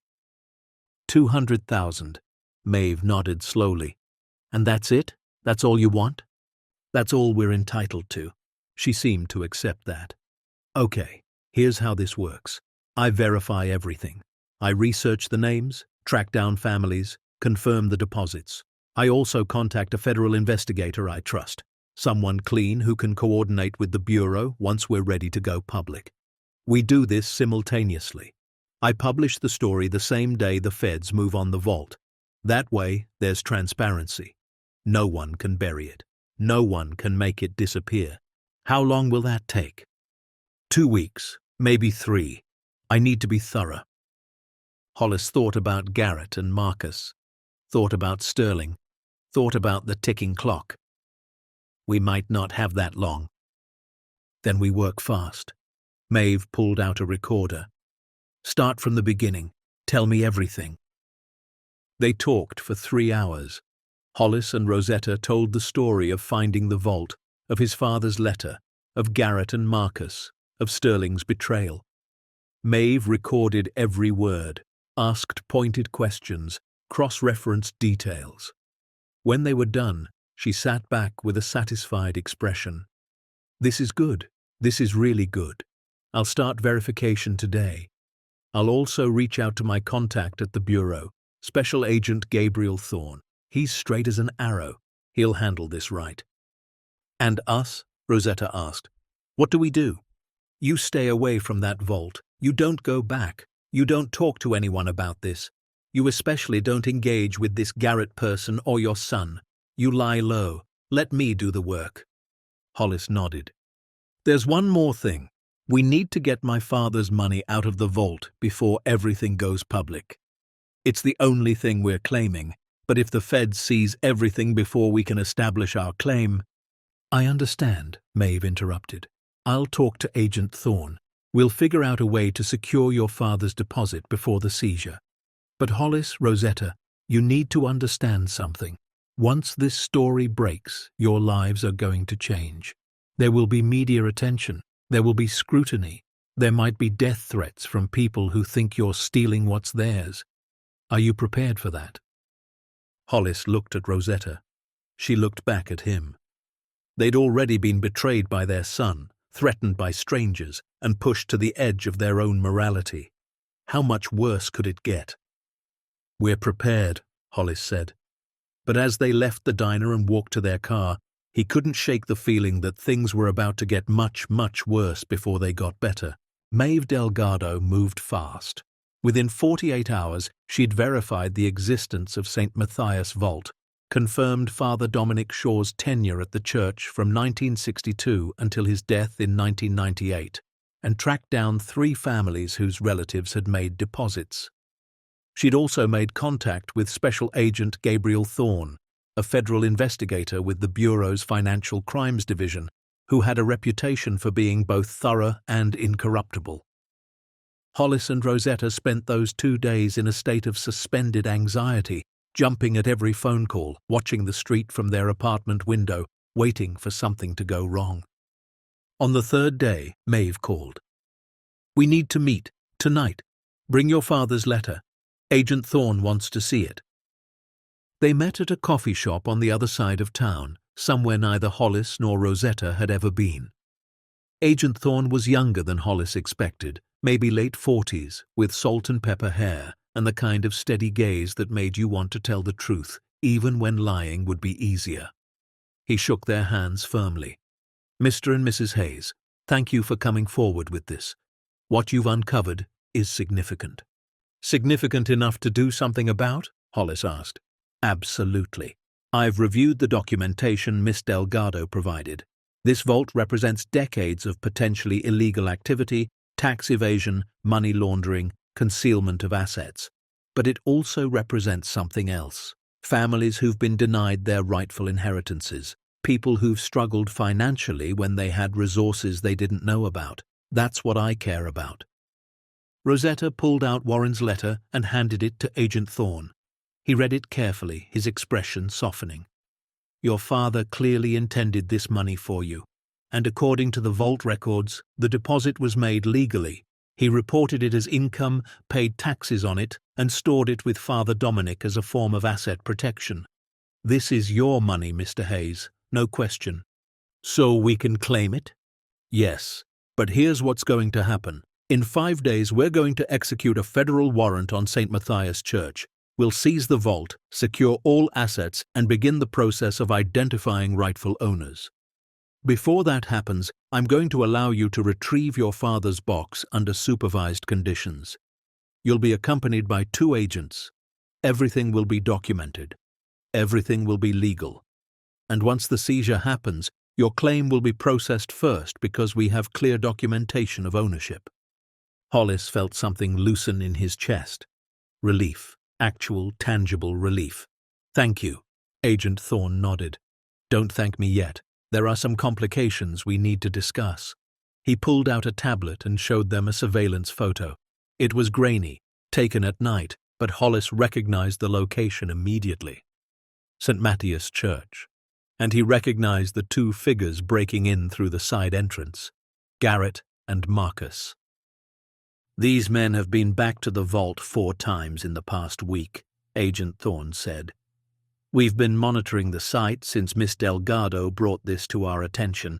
They've removed approximately $60,000 in cash and several items of jewelry. Technically, that's theft. But it's also complicated because the vault itself exists in a legal gray area." "They're stealing," Rosetta said. "Yes, and they'll be arrested when we execute the warrant. But there's another complication." Agent Thorne swiped to another photo. This one showed Sterling and Corinne sitting in a car parked 2 blocks from the church. The timestamp was from the previous night. "Your son has been surveilling the location as well. We believe he's planning to access the vault himself." Hollis's stomach dropped. "When?" "We don't know, but given the pattern of his visits, he comes every other night around 2 a.m. to watch. He's gathering information, learning the layout, possibly waiting for the right moment to make his move." "You have to stop him," Rosetta said urgently. "He's our son. I don't want him to. He can't go to prison." Agent Thorne's expression was sympathetic but firm. "Mrs. Hayes, if your son attempts to access that vault and remove assets, he'll be committing multiple federal crimes. Breaking and entering, theft of property in federal custody since we've already opened our investigation, possibly conspiracy if he's working with others. I can't stop him from making bad choices. I can only hold him accountable when he does." "But you could warn him," Hollis said. "You could tell him you're watching, scare him off." "I could, but that would tip off Garrett and Marcus too, and potentially anyone else who knows about the vault. The moment I show my hand, evidence disappears. People run. We lose our chance to do this right. I'm sorry, but your son's choices are his own." Hollis and Rosetta sat in silence. They were being asked to let their son walk into a trap, to stand by while he committed crimes that would send him to prison. It felt impossible. It felt like a final betrayal, this time by them against him. But Agent Thorne was right. They couldn't save Sterling from himself. They'd tried that his whole life. They'd sacrificed, supported, enabled, and loved him through every mistake and bad decision, and he'd still chosen this path. "When do we retrieve my father's box?" Hollis asked quietly. "Tomorrow night. 9 p.m. 2 agents will meet you at the church. You'll have 30 minutes. Take only what's documented as yours. Nothing more. Then you leave and you don't come back. Understood?" They understood. The next evening felt like the longest day of Hollis's life. He tried to eat but couldn't, tried to watch television but couldn't focus. Rosetta paced the apartment, praying under her breath, asking God for guidance they weren't sure they deserved. At 8:30, they got in their Civic and drove to St. Matthias. 2 black SUVs were already parked nearby. Agent Thorne stepped out of one, along with a younger agent he introduced as Kim Riley. "Ready?" Agent Thorne asked. Hollis nodded. They walked to the church together. Agent Thorne had keys, proper keys, obtained through legal channels once the investigation opened. They entered through the front door for the first time, not sneaking through a broken window like criminals. Inside, Agent Thorne swept his flashlight across the sanctuary. "This place has history. It's a shame it's been abandoned." They made their way to the altar. Hollis showed them the hidden hatch. Agent Riley photographed everything before they opened it. They descended the stone steps, the agents going first, clearing each level like they'd done this 1,000 times. In the vault, the fluorescent lights flickered on. Hollis went straight to shelf C, box 27. He opened it with hands that shook only slightly now. His father's letter. The 20 bundles of cash, exactly as he'd left it. "This is everything?" Agent Thorne asked. "Everything. Agent Riley, document the removal." The younger agent recorded video as Hollis carefully placed each bundle in a canvas bag Agent Thorne had provided. The letter went in last, sealed in a plastic evidence bag to preserve it. When they were done, Agent Thorne made Hollis sign a receipt. "This documents that you removed only what was legally yours. This protects you when questions come up later, and they will come up." "I understand." They climbed back up to the sanctuary. Outside, Hollis breathed the cool night air and felt lighter than he had in weeks. In his hands was his father's final gift, not stolen, not hidden, claimed legally and properly. Rosetta took his arm. "We did it! We actually did it!" "Yeah," Hollis said, "we did." Agent Thorne walked them back to their car. "The warrant executes in 3 days. Friday morning at 6 a.m. Miss Delgado's article will publish simultaneously. After that, expect media attention. Your phone might ring constantly. People might show up at your door. If you feel unsafe at any point, you call me directly." He handed Hollis a card with his personal cell number. "What about Sterling?" Agent Thorne's expression was somber. "If he shows up before Friday, we'll handle it. I'm sorry. I know that's not what you want to hear." It wasn't, but it was reality. They drove home with $200,000 in a canvas bag on Rosetta's lap. It felt surreal. That night, they sat at their kitchen table and counted it. All of it. 20 bundles. $10,000 per bundle. $200,000 total. Hollis reread his father's letter one more time, then carefully placed it in a fireproof box they kept under their bed. "What do we do with it?" Rosetta asked, staring at the money. "First thing Monday morning, we go to the bank. We open an account. We deposit it properly. We pay taxes on it. We do everything right. And then? And then you get your surgery. We pay off our debts, and we finally stop worrying about every dollar." Rosetta started crying. Not sad tears, relief tears, exhaustion tears, 52 years of struggle tears. Hollis held her while she sobbed into his shoulder. "I can't believe this is real," she whispered. "It's real. Dad made sure it was real." 2 days later, on Thursday night, Sterling made his move. Hollis and Rosetta didn't know about it until after. They were asleep when it happened. But Agent Thorne called at 3 in the morning, his voice tight. "I need to inform you that your son was arrested 2 hours ago. He broke into St. Matthias Church with tools and attempted to access the vault. We have him in custody." Rosetta took the phone from Hollis. Her face had gone pale. "Is he hurt?" "No, ma'am. He didn't resist arrest, but he's being charged with breaking and entering, attempted theft, and tampering with a federal investigation. His wife was with him. She's been charged as an accessory." "Where is he?" "Federal holding. He'll be arraigned tomorrow. I'm sorry, I know this is difficult." Rosetta hung up and sat down on the edge of the bed. Hollis sat beside her. Neither of them spoke for a long time. Finally, Rosetta said, "He's our son. We have to help him." "Help him how? Pay for a lawyer? We can't afford that." "We have $200,000 now." Hollis looked at her sharply. "That money is for your surgery, for our future. He's our child. He's a grown man who made his choice. He wrote us out of his will. He tried to extort us. He broke into a church to steal money that wasn't his. At what point do we stop enabling him?" "At the point where he goes to prison." Her voice broke. "I can't let that happen. I can't watch our son go to prison and do nothing." Hollis understood. Of course he understood. Sterling was still their son. They'd brought him into the world, raised him, loved him, even when he made it impossible.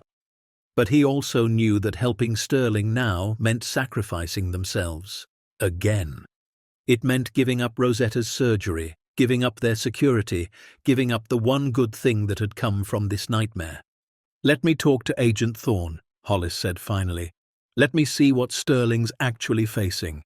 Then we'll decide." He called Agent Thorne back in the morning. "What's Sterling looking at? Prison time." "Depends on his lawyer and the judge. Breaking and entering carries up to 5 years. Attempted theft, another 5.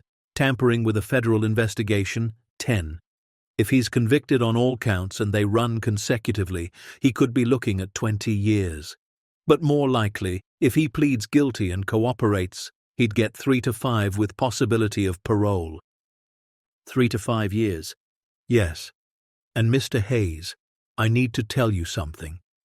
When we arrested your son, he tried to cut a deal immediately. He offered to testify against you. He claimed you'd been stealing from the vault for weeks. He said you'd coerced him into helping you hide the assets." Hollis felt something cold settle in his chest. "He tried to frame us." "Yes. Obviously we didn't believe him.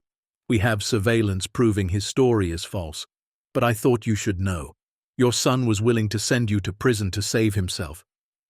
Hollis thanked him and hung up. He told Rosetta what Agent Thorne had said. She listened in silence, her face growing paler with each word. When he finished, she just nodded slowly. "Then we don't help him. We can't help someone who'd do that to us." It was one of the hardest decisions they'd ever made, but it was the right one. Friday morning came. At 6 a.m., the warrant was executed. Federal agents swarmed St. Matthias Church. By 8 a.m., they'd secured the vault and begun cataloging its contents. And at 9 a.m., Maeve Delgado's article went live on the Chronicle's website. The headline read, "The Secret Vault, How a Dead Priest Hid $500 million Beneath an Abandoned Church and the Couple Who Found It."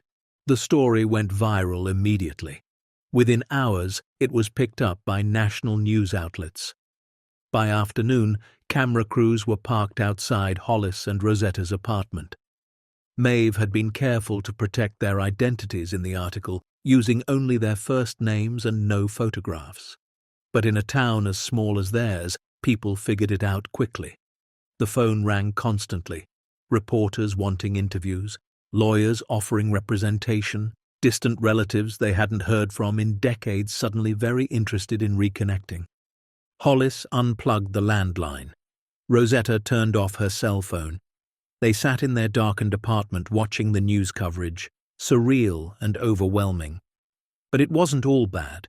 By Saturday, families started coming forward. People who'd seen the article and recognized names from the vault records. A woman named Elaine Morrison Grant called Agent Thorne, claiming her father, Thomas Morrison, had deposits at St. Matthias. She was right. Thomas Morrison's box contained $48,000 and a collection of rare coins. Elaine broke down crying when Agent Thorne confirmed it. She'd been living in poverty since her father's death, working 3 jobs to support her grandchildren. Carmen Delgado, the widow of Ricardo Delgado, came forward too. Her husband's $210,000 would allow her to leave the nursing home and live independently again. She told reporters that Ricardo had been too proud to tell her about the money, afraid she'd judge him for hiding assets during his political career. Now, decades later, his caution had saved her. The Cavendish grandchildren, all 4 of them, were located. Their grandfather's $2 million was divided equally among them. One of the grandchildren, the one with cancer, posted on social media, "My grandfather saved my life from beyond the grave. I'll never know why he hid this money, but I know he would have wanted it to go toward my treatment. Thank you to the couple who found the vault and did the right thing instead of keeping it for themselves." Hollis and Rosetta read every story. They cried over most of them, because this was why they'd come forward. This was why they'd risked everything.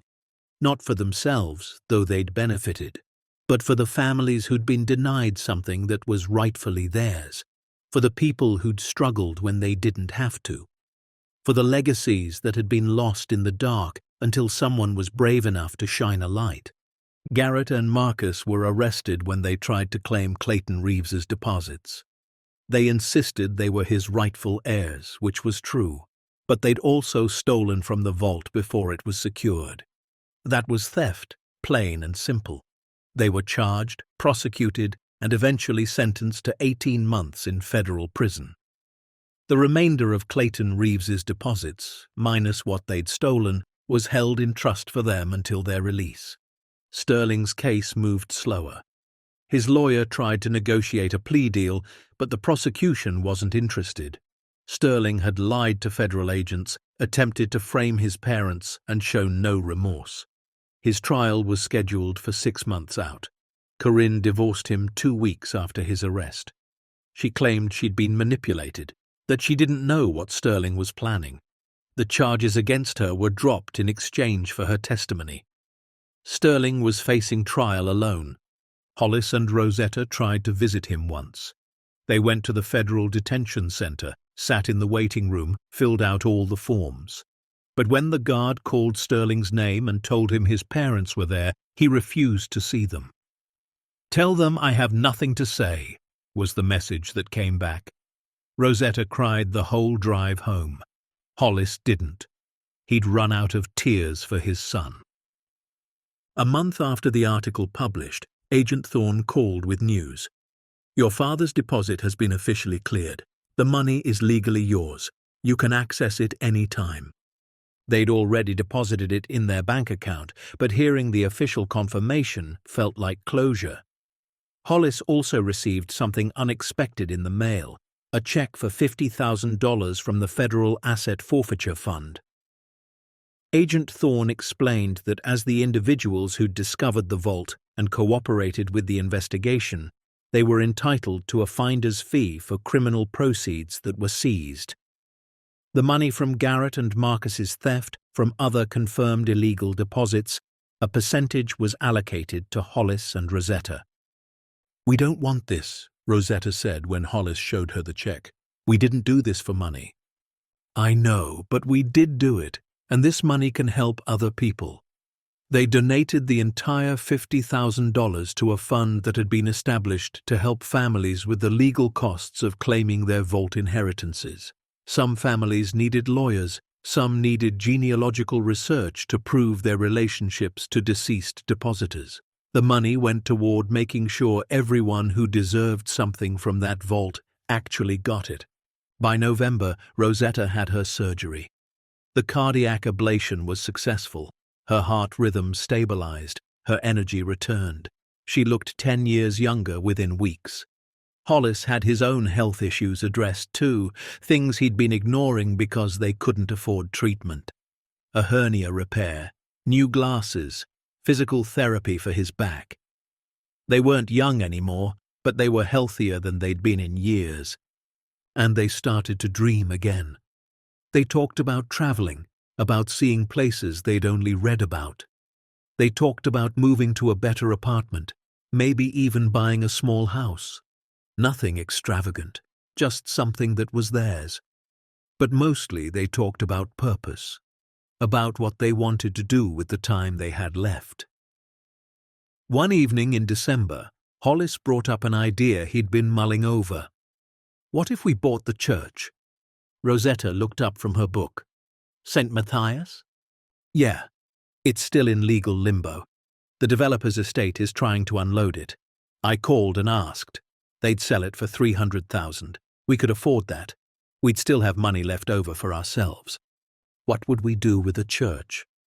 Restore it, turn it into something good, a community center, a place where people can learn about financial literacy, estate planning, how to protect their assets legally. We could offer free services to seniors. Help people avoid the kind of mistakes that led to that vault existing in the first place. Rosetta was quiet for a moment, then she smiled. Your father would have liked that. Yeah, I think he would have. They bought St. Matthias Church in January. The diocese supported the purchase, glad to see the building return to community use. Hollis hired contractors, people he'd worked with over the years. They repaired the roof, replaced the broken windows, refinished the floors. The vault below was sealed permanently, filled with concrete at Agent Thorne's direction.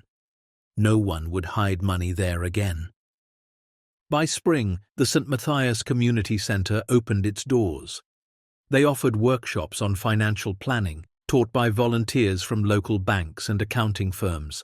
They hosted support groups for seniors dealing with medical debt. They even started a small food pantry in what used to be the fellowship hall. Hollis and Rosetta worked there 3 days a week. They didn't take salaries. They didn't need to. They had enough. One April afternoon, a young man walked into the center. He was in his mid-20s, thin, nervous. I'm looking for Hollis Hayes, he said. Hollis looked up from the desk where he was organizing donation receipts. That's me. How can I help you? The young man shifted his weight. My name is Ryan, Sterling's stepson from his first marriage. I didn't grow up with him. He left when I was 6, but I saw the news stories about the vault, about what you and your wife did, and I wanted to meet you to say thank you. Hollis came around the desk. Thank you for what? For being good people, for doing the right thing when you didn't have to. My mom raised me alone after Sterling left. We struggled. We barely made it most months. And seeing what happened, seeing that you had this choice to take everything for yourselves, but instead you helped other families, it gave me hope. It reminded me that not everyone's like him. Some people still care about doing right. Hollis's throat tightened. He shook Ryan's hand. Your mother raised you well. She did. And I think maybe somewhere deep down, Sterling learned something from you too. He just forgot it along the way. They talked for an hour. Ryan told stories about his mother, about growing up without child support, about working his way through community college. He was studying social work now. He wanted to help people the way Hollis and Rosetta had helped those families. When Ryan left, Rosetta came over and slipped her hand into Hollis's. He's what Sterling could have been. Yeah, Hollis agreed. He is. In June, they received a letter from Sterling. He was awaiting sentencing, likely to get 4 years with good behavior. The letter was short. Mom and Dad, I don't expect forgiveness. I don't deserve it. But I want you to know that sitting in here, watching what you did with the vault, with the church, it finally hit me. I had everything that mattered, and I threw it away chasing more. You were never the problem. I was. I'm going to use this time to figure out how to be better. Maybe when I get out, if you're willing, we could talk. I miss you. I'm sorry. Sterling. Rosetta wanted to write back immediately. Hollis urged caution. Let's wait. Let's see if he means it, if he does the work, if he actually changes. And if he does? Then maybe there's hope for him yet. People can change. God knows we did. They framed Warren's letter and hung it in the community center, right above the main desk. To my son Hollis, it read, use it well. Take care of Rosetta. You deserve to rest after a life of work. Below it, they added a plaque. In memory of Warren Hayes, who saved for 30 years so his family could have security. This center stands as proof that some legacies are too important to stay buried. People would ask Hollis about the letter, about the vault, about how it felt to find $500 million and give most of it away. And he always answered the same way. It wasn't ours to keep. My father taught me that you work hard, you do right, and you take care of people. That's what we did. We found something broken and we tried to fix it. Not just the money, the relationships, the trust, the idea that people can still be good when no one's watching. By the 1-year anniversary of finding the vault, nearly 90 families had been reunited with their inheritances. Over $320 million had been returned to rightful owners. Another $80 million had been seized as criminal proceeds. The remaining $100 million or so was still being processed, with genealogists and lawyers working to identify heirs of depositors who died without clear succession plans. Hollis and Rosetta's story had inspired others. People started coming forward with information about other hidden assets, other forgotten safety deposit boxes, other secrets their relatives had taken to their graves. A whole movement began around asset recovery and ensuring families had proper estate planning. Maeve Delgado won 3 journalism awards for her coverage. Agent Thorne was promoted. And Hollis and Rosetta, they just kept showing up at the community center, helping one person at a time. One evening in September, as they were closing up the center, Hollis stopped at the altar. It was the same spot where they'd discovered the hatch all those months ago. You ever regret it? He asked Rosetta. Finding that vault, all the chaos it brought? She thought about it, really thought. No, because look what came from it. Families made whole, people helped, this place restored, we learned who we were, who we could be. And maybe Sterling learned something too. We lost him though, maybe for good. We lost who we thought he was, who we wanted him to be. But maybe he can find who he actually is now, and when he does, we'll be here. They walked out together into the cool autumn evening. The church lights glowed warm behind them. In the parking lot, a small memorial garden had been planted where the broken fence used to be. Each plant represented a family that had been reunited with their inheritance. Elaine Morrison. Grant's rosebush bloomed bright pink. Carmen Delgado's jasmine climbed the wall. The Cavendish family's cherry tree was already bearing fruit. Hollis locked the gate and took Rosetta's hand. You know what I think? What's that? I think my father knew. Somehow, he knew that money wouldn't just save us. It would save everyone we touched. That's why he left it, not just for our security, for our purpose. Rosetta squeezed his hand. He'd be proud of you, so would mine. They drove home in comfortable silence. Their apartment was still small, still modest. They could afford better now, but they'd decided to stay. It reminded them of where they'd been, how far they'd come. Besides, they didn't need much. Just each other. Just health. Just the knowledge that they'd done something that mattered. Sometimes the greatest inheritance isn't money. It's the courage to stand up when you've been knocked down, to give when it would be easier to take, and to believe that doing the right thing still matters, even when no one's watching. Hollis and Rosetta Hayes found $500 million hidden beneath an abandoned church. They could have kept it. They could have run. Instead, they gave almost all of it back. And in doing so, They found something far more valuable than any vault could hold. They found themselves. They found purpose. They found peace. Because at the end of the day, legacy isn't what you leave behind in a safety deposit box. It's what you leave behind in the hearts of people whose lives you touched. And the Hayes family legacy, built not on what they took, but on what they gave, would echo through generations of families who learned that kindness, integrity, and courage still have the power to change everything. The end. Up next, 2 more powerful stories of hope, redemption, and unexpected discoveries. Click to continue the journey with us, and don't forget to hit subscribe if you believe that doing the right thing is always worth it.